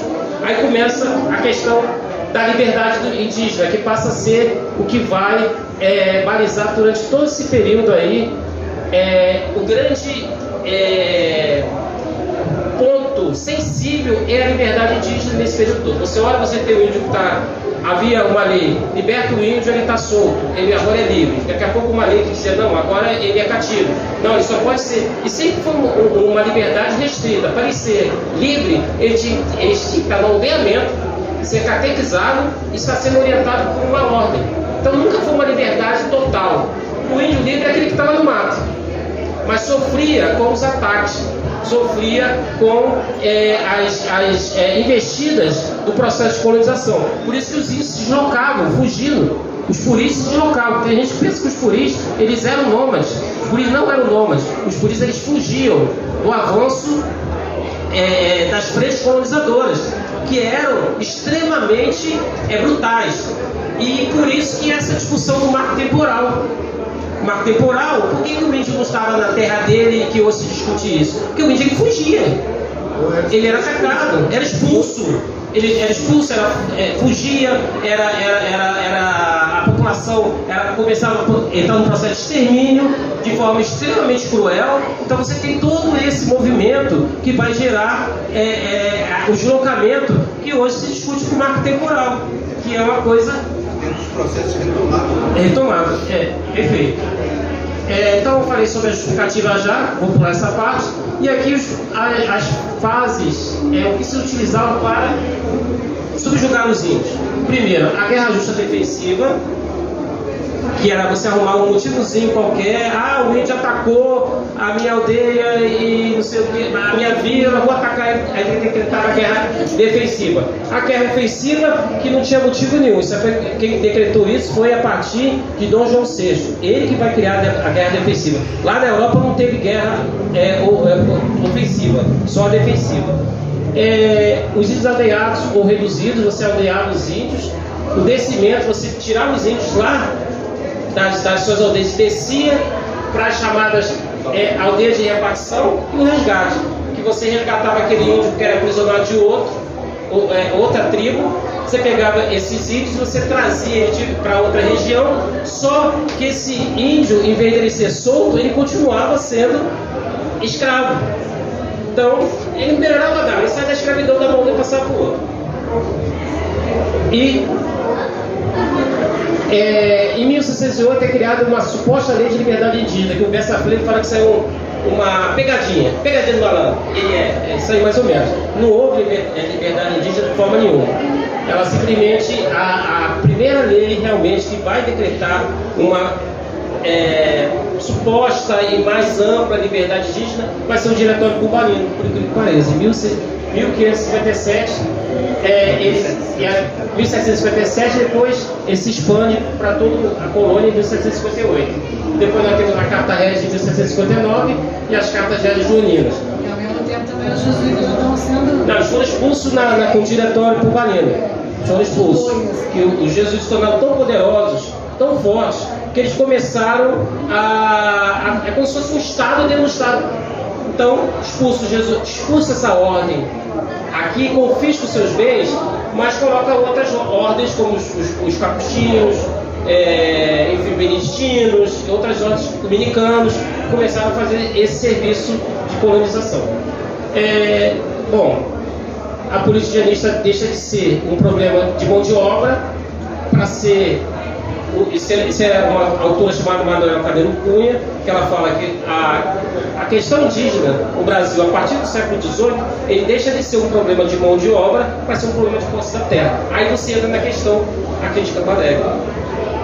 Vamos atacar avanços das fronteiras agrícolas, fazendas de café, dominação dos povos originários aqui, tomada da sua terra, o aldeamento, cada vez ele ficava mais encurralado com as fazendas de café no entorno do aldeamento de São Luís Beltrão. Então isso era nítido e você tomar as terras ancestrais dos povos originários. E isso até hoje faz parte da dinâmica de dominação e de silenciamento e invisibilidade dos povos indígenas do Brasil. É a posse da terra. E aqui nós temos algumas leis que surgiram depois do regulamento das missões, e em 1854 estabeleceu que o último Puri morreu com 80 e poucos anos.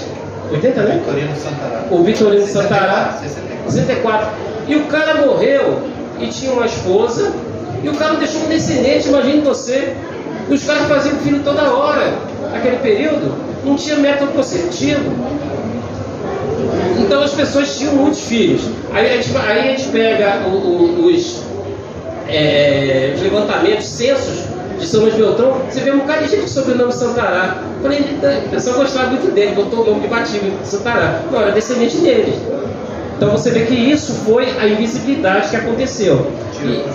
E em 1870, no final, você vai ter decretada a extinção dos índios em todo o estado da província, né? O estado do Rio de Janeiro, dos aldeamentos indígenas, e eles são considerados extintos. Você falou agora da questão do território, né, que já não é mais uma questão de mão de obra, do território. Foi lançado agora um longa chamado Estranho, que é a história de uma pessoa que trabalha no aeroporto lá de São Paulo. Como é que é o nome do grandão? Eu sempre confundo. Guarulhos. O de Guarulhos? Sim. E aí a pessoa que trabalha no aeroporto, lá na pista mesmo, um peão, começa a andar em torno do aeroporto, reconhecendo, querendo lembrar, porque ela sabe que a família dela morava por ali, mas foi todo mundo expulso para construir o aeroporto. E que justamente ali a família dela é uma família indígena, e ali, recentemente, era um aldeamento indígena que foi... Isso na história aconteceu em muitos momentos da história. Várias regiões elas foram desabitadas. Por exemplo, os índios Choclen, lá, que é um dos... Estão ligados à questão do marco temporal de Santa Catarina, eles tiveram as suas terras reduzidas, né, a porções mínimas, e fora a ação destrutiva brutal dos blogueiros que chegavam e matavam crianças, Tem uma obra do professor antropólogo, o professor Silvio Coelho Santos, que ele fala sobre que a história dos Chocrens, a outra palavra não lembro, ele fala sobre o cenário. E o cenário, ele fala sobre isso, como é que foi a destruição do povo Chocren de Santa Catarina, que ele está nessa questão relacionada ao marco temporal, porque eles tiveram um assentamento feito e eles começaram o governo de Santa Catarina questionou a posse desse assentamento feito em 2005. Então isso está sendo que eles ampliaram a área dele para 35 mil hectares, de 11 mil para 35 mil hectares. Então isso está relacionado ao marco temporal, e essa posse da terra até hoje, você vê que aconteceu com os povos Yanomamis há pouco tempo, no extremo norte do Brasil, que era justamente o quê? Disputa da terra. Então uma grande reserva, que é uma reserva natural, que mantém o índio, ele sabe fazer o manejo da terra, ele tem uma relação ancestral com aquele terreno, ele trabalha com cuidar da natureza, que faz parte da sua relação natural, e foi aberto no último governo, abriu aquilo para garimpagem. Praticamente você teve uma destruição, morreram 500 e poucas crianças de fome, a míngua, por conta de um processo de busca e de exploração capital de um mineral dentro de uma terra indígena, uma terra ancestral tão importante para eles. Bom, gente, então esse aqui é o meu trabalho. Acho que depois não tem mais nada, é só obrigado. Esse aqui é o meu trabalho, de pós-doutorado, entendeu? Que se transformou no livro. Seria só um artigo, eu me empolguei, chegou a 100 e poucas páginas, mas a minha orientadora tem muita paciência para fazer as devidas correções, mas está pronto aí. E eu fiquei muito agradecido assim, com todos que colaboraram. A paciência da Sandra, minha esposa ali, e foi uma coisa muito, muito interessante. A minha conclusão do meu pós-doutorado justamente na semana que meu pai faleceu. Fiquei sabendo que eu tinha terminado meu pós-doutorado na segunda-feira e meu pai faleceu na quinta. Então, de alguma forma, não deu muito para comemorar, mas eu tenho assim muito alegria de estar hoje compartilhando esse trabalho com vocês aqui. É legal, gente? Obrigado, Enio. É importante esse resgate que o Enio fez da história, porque essa coisa... Veja a quantidade de estigmas que essas pessoas que vieram desencontrar aqui no continente, que vieram de fora com ideias esquisitas, né, e que queriam impor essas ideias esquisitas aos outros. Tá? Tudo bem. Queriam impor essas ideias esquisitas aos outros. Ou seja, primeiro, julgar como eu julgo o outro, se tem alma, se não tem, se é humano, se não é. Né? A régua dos que vieram era uma régua completamente dos que já estavam aqui há mais de 20 mil anos. Então isso é um negócio importante da gente entender o porquanto disso e o quanto isso causou sofrimento. Uma outra questão que é importante que ele levantou e que é uma questão que abalou aqui, inclusive na história regional. Quando falam que numa época o sargento Curado, né, fez a pacificação dos indígenas, ele usou, entre outras crueldades, jogar roupas de pessoas que tinham morrido de varíola às margens do rio Paraíba, e os indígenas, às vezes, se interessavam por uma roupa qualquer, iam pegar e se contaminavam. Então era uma guerra bacteriológica, uma guerra biológica contra os indígenas.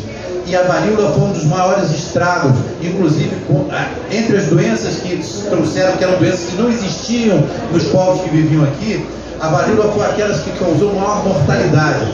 Eu tenho, no trabalho que eu falo sobre o índio Viropó de café, que é a discussão justamente da expansão cafeeira em terras indígenas, inclusive em Valença, eu faço um levantamento da estatística a partir dos óbitos da aldeia de Valença, e que mostra lá o quanto algumas doenças faziam um estrago muito maior entre os indígenas do que entre os brancos e os negros. No caso, por exemplo, da varíola, a varíola era endêmica no continente africano, então eles tinham, não morriam também, mas tinham menos, ou seja, tinham alguns anticorpos que poderiam combater. No caso dos indígenas não tinham nenhum, então era devastador, é como se fosse a Covid hoje, né, sem a vacina. Era mais ou menos isso que acontecia. E às vezes acontecia que o índio ia de novo para pegar, por exemplo, essa doença numa fazenda e fugia para o interior e chegava na sua aldeia e contaminava. Você tem história de jesuítas que falam assim: eu estava gripado. Gripe era outra história, né?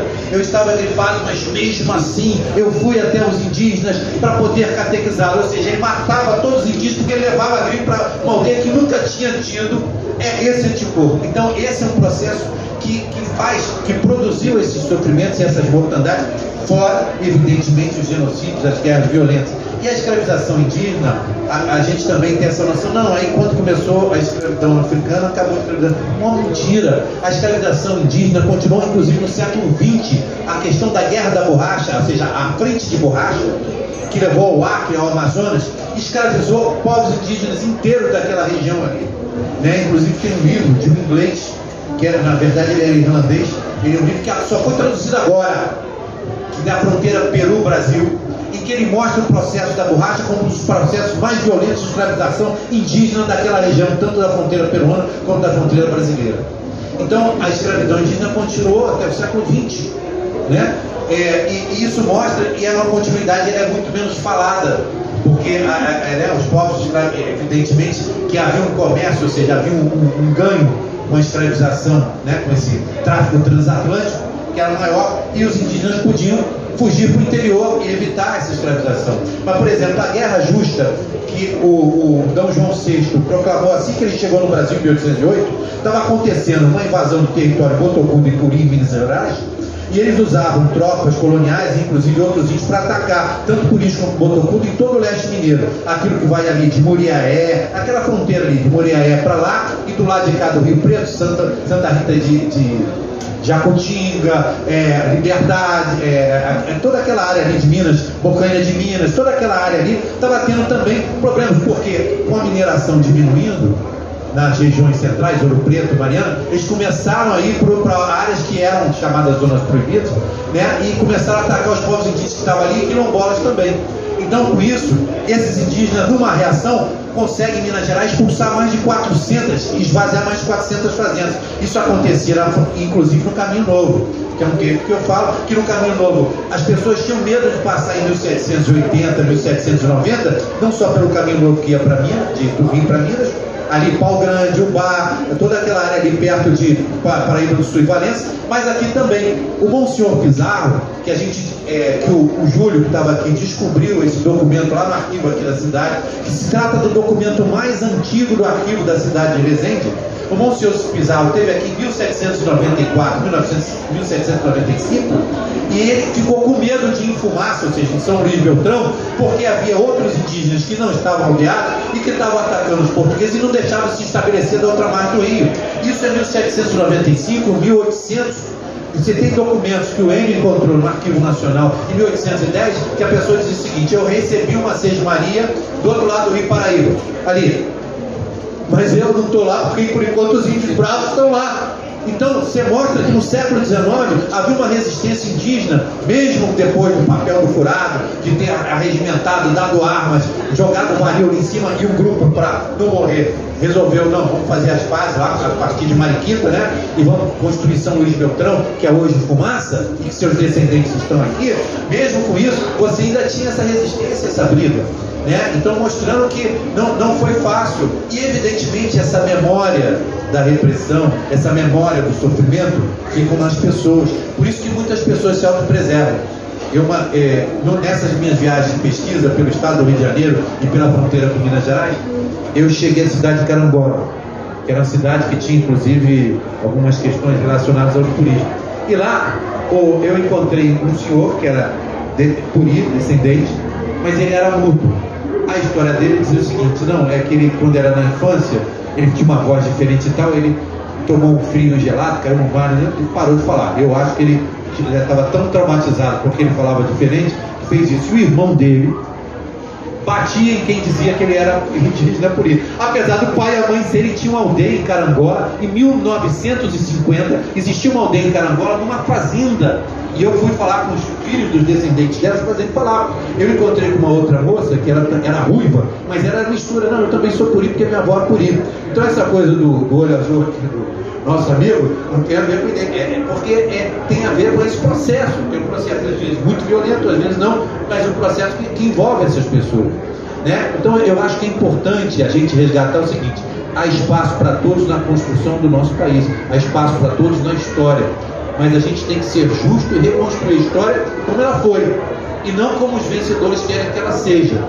Porque se nós temos um país que hoje fala 180 línguas diferentes, são 180 línguas, e a gente quer introduzir, voltar a falar, o descendente por voltar a falar o único que remanescente, que eles lá, que é o único que tem essa lembrança, né? E está ensinando para os outros puristas, que no último censo de 2010, 675 pessoas se declararam no Brasil como puristas.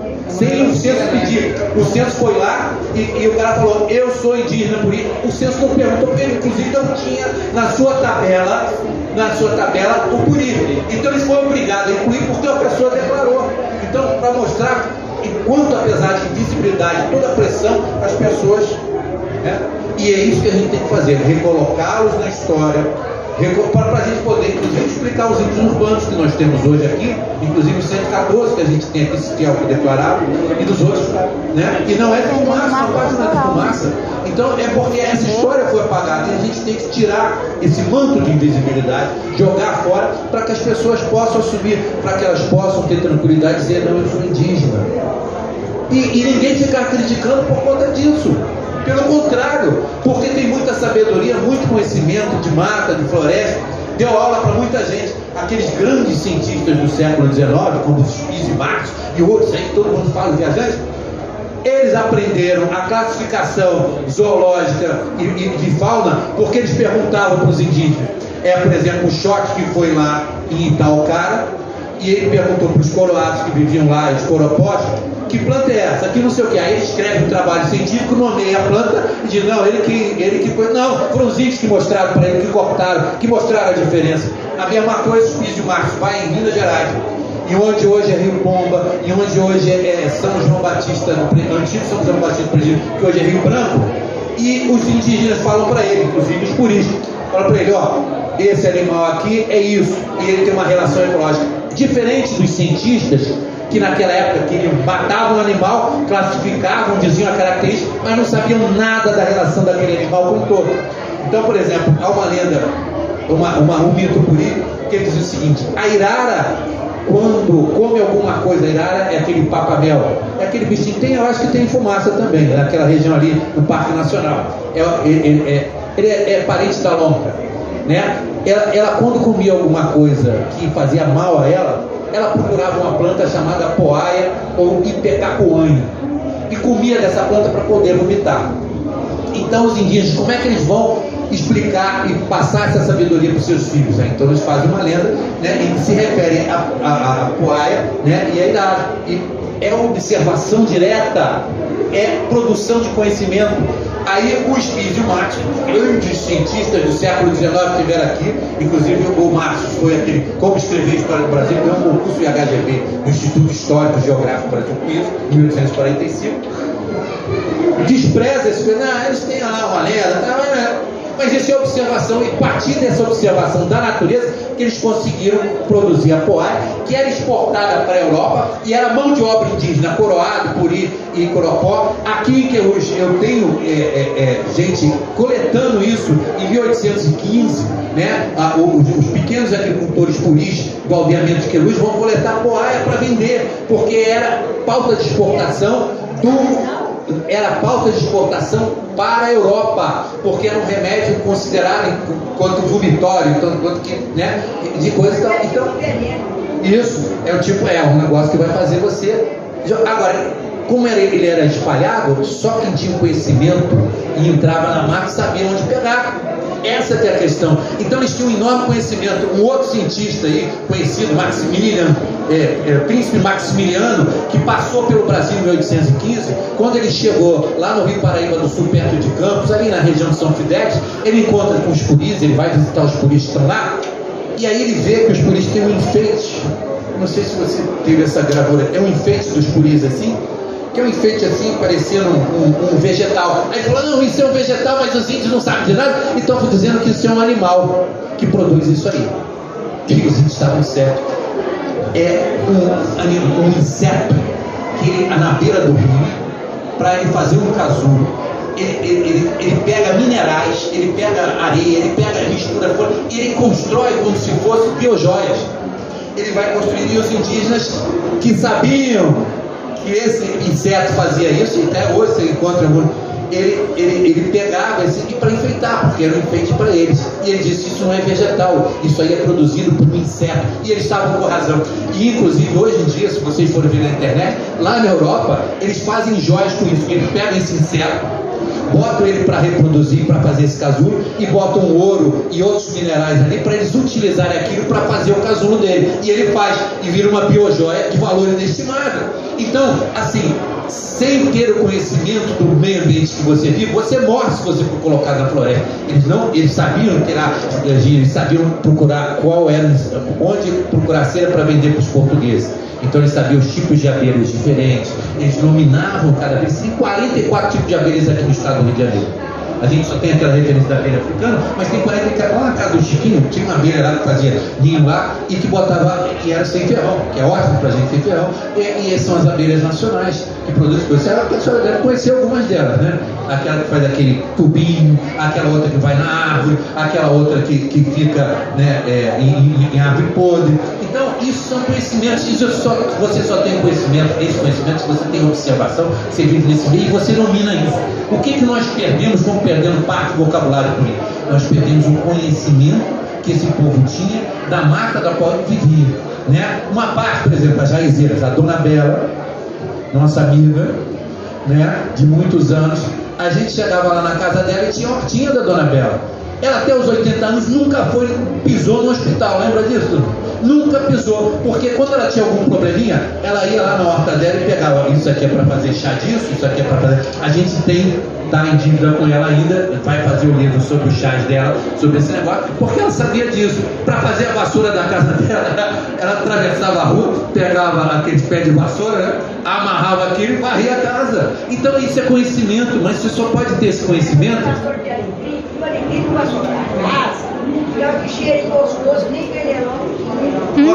Tá vendo? Esse conhecimento só tem quem tem essa relação, só tem quem tem esse. E isso ao não respeitar essa trilha, não respeitar essas pessoas, não respeitar seus conhecimentos, a gente só perde. Então por isso que é uma coisa que a gente sempre defende. O nosso país, ele tem que ser um país diverso, ele tem que ser um país plural, ele tem que ser um país multiétnico, ele tem que ser um país multilinguístico, porque essa é a cara do nosso país, de várias paletas de cores diferenciadas, né? Mas com uma história muito grande que não pode ser resumida à história de quem veio depois e aqui submeteu o resto da humanidade, ou o resto dos brasileiros a uma visão só. Por isso que a gente tem que cada vez mais colocar isso, e em Resende também, porque aqui nós temos muitos descendentes indígenas, muitos deles que inclusive não sabem porque os seus pais ou os seus avós ficaram com medo de explicar para eles sua origem, para eles não sofrerem impressão, é o que eu chamei de eufobia, o medo de assumir a sua própria identidade por conta da pressão que os outros iam fazer nele. E a gente tem que recolocar eles na história, no turismo, na memória e no cotidiano, para que as pessoas possam ser respeitadas como elas são, que é o direito delas tentarem ali como eles são. É isso que eu acho que é importante, né, a gente ver.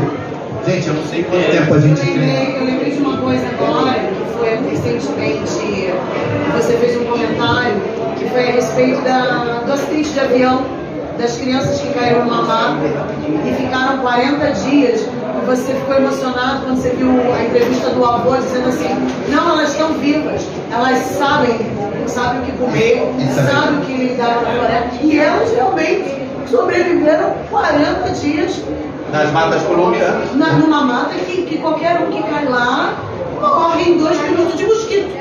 Só de mosquito. E os povos originários também ocuparam espaços acadêmicos. Sim, cada vez mais. Cada vez mais. Espaços da ciência, acadêmicos, que ainda existem poucos. Ainda, apesar de serem muitos, mas poucos ocupam esses espaços acadêmicos aí que a gente tem que onde você tem esse processo de crescimento e ter realmente essa posição de construir uma história que não seja apenas feita por nós historiadores, mas pessoas que realmente têm essa origem ancestral, como o Francisco tem aqui, que falou tão bem,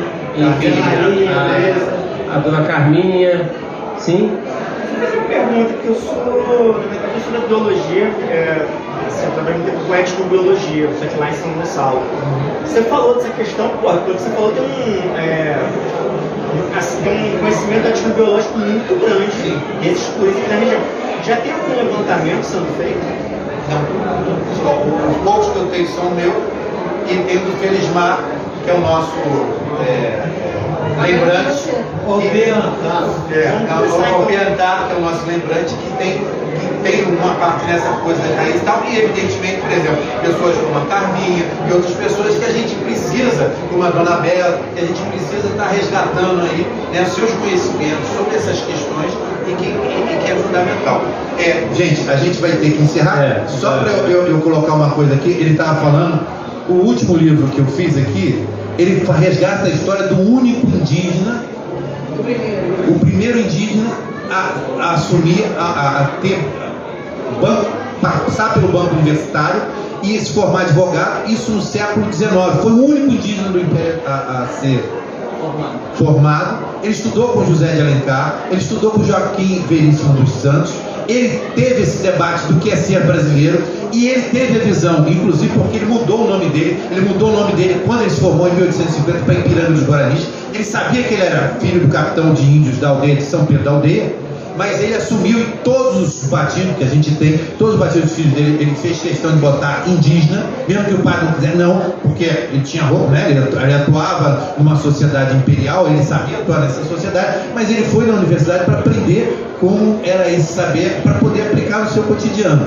E isso é importante porque hoje em dia a gente tem doutores, mestres, pós-doutores indígenas no país, mas que essa luta já começou antes, no século XIX, e mesmo assim não conseguiu romper porque impediram outros parentes dele de assumir a universidade e pagar e tal, né? E isso é importante para mostrar quanta coisa, como você está falando de etnobiologia, né? De quanta coisa a gente precisa resgatar, etnoastronomia, uma série de conhecimentos que são pouco conhecidos e que tem um avanço muito grande sobre essa compreensão e que a gente não tem, ignora e fica achando que esses povos que estavam aqui são atrasados, não, eles tinham outras relações, outras formas de se relacionar com a natureza, outras formas de ver o mundo. Então a gente tem que respeitar as formas de ver o mundo. Eu vou passar rapidamente aqui para cada um fazer a sua despedida, porque o nosso tempo já se esgotou e o pessoal está pedindo a sala aqui, tá? Então agradeço a todos aí. Bom, eu queria agradecer o convite, né? Desculpa, mas eu tive que resolver um outro programa lá no instante, porque eu bato escanteio, cabeceio, faço gol, tiro a foto, devolvo para o meio de campo. Editor pequeno é assim, né? E aí mais rapidinho já resolvi. Aliás, eu não, a mulher resolveu, né? E agradecer o convite, concordo com ele que a gente, por mais estranho que possa parecer, a gente está descobrindo o Brasil no século XXI. É chato dizer isso, né? Que a gente está sempre atrasado. Outro dia, eu li uma matéria que estava falando que finalmente em 1997 o Brasil conseguiu colocar a última criança na sala de aula. Aí eu fiquei, pô, os americanos conseguiram 100 anos antes. Apenas. Fazer o quê, né? Antes tarde do que nunca. É um projeto. Eu quero muito agradecer a todos que estão aqui. Convidei bastante gente, mas pelo menos algumas vieram. E é bacana. Eu não sou um mentiroso sozinho, nem do Andarim. Eu trouxe o Andarim para mentir junto comigo. É uma graça essa pessoa. Eu tenho um carinho imenso pelos idosos da minha comunidade. O Andarim sabe disso. Carinho mesmo, de verdade, de irmão, de etnia. Eu trago aqui para feira, vim convidado, tá? A minha paçoca que foi feita dos nossos ancestrais, que foram fazendo até chegar em mim. Muito boa, hein? Vó, bisavó, tataravó fazia, minha mãe aprendeu a fazer, meu irmão faz, e eu também aprendi. Eu falei, é isso que eu quero do meu povo. Eu quero que meu povo ganhe dinheiro com a sua história, com a sua paçoca, com a sua plantinha que plantou lá a porraia, sei lá das quantas. Quero que meu povo aprenda a se valorizar. Porque antes de mais nada, antes que o branco, antes que qualquer outra pessoa de outro país ou outro continente nos valorize, somos nós que devemos nos valorizar, tá? Esse é o meu recado. Segundo recado, minha prima que falou que minha bisavó era por ela, falou, índio queima ponte. Índio queima ponte. Então não vacilem, não vacilem. Sejam honestos conosco, como nós somos com as pessoas. Nós não é eles, não é os índios, nós somos.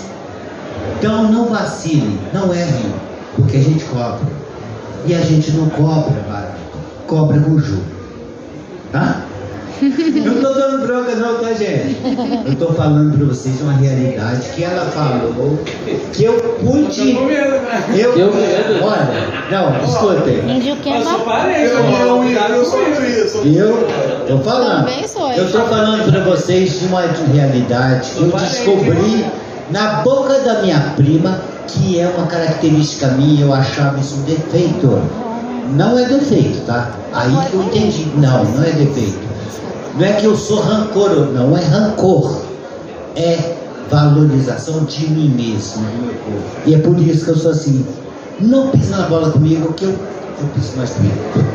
E é comigo. Dói. Obrigado, gente. Só uma palhinha rapidinho. Eu quero agradecer a presença de todos aqui. Me sinto muito honrado estar aqui hoje apresentando esse trabalho. Pessoas estão usando um time muito bacana hoje aqui. A dona Carminha aí dando a sua contribuição. E eu estou muito feliz por a gente estar aqui mostrando o nosso trabalho, a nossa pesquisa, nossos anos de labuta sobre o levantamento dessa história tão fascinante que é o povo, os povos originários aqui. Obrigado. Pessoal, obrigado a todos, agradeço aí e até uma próxima oportunidade, uma próxima fria, com mais esclarecimentos. A dona Carminha nasceu no livro dela aqui, de memórias, ou outros, ou sobre a sabedoria dela.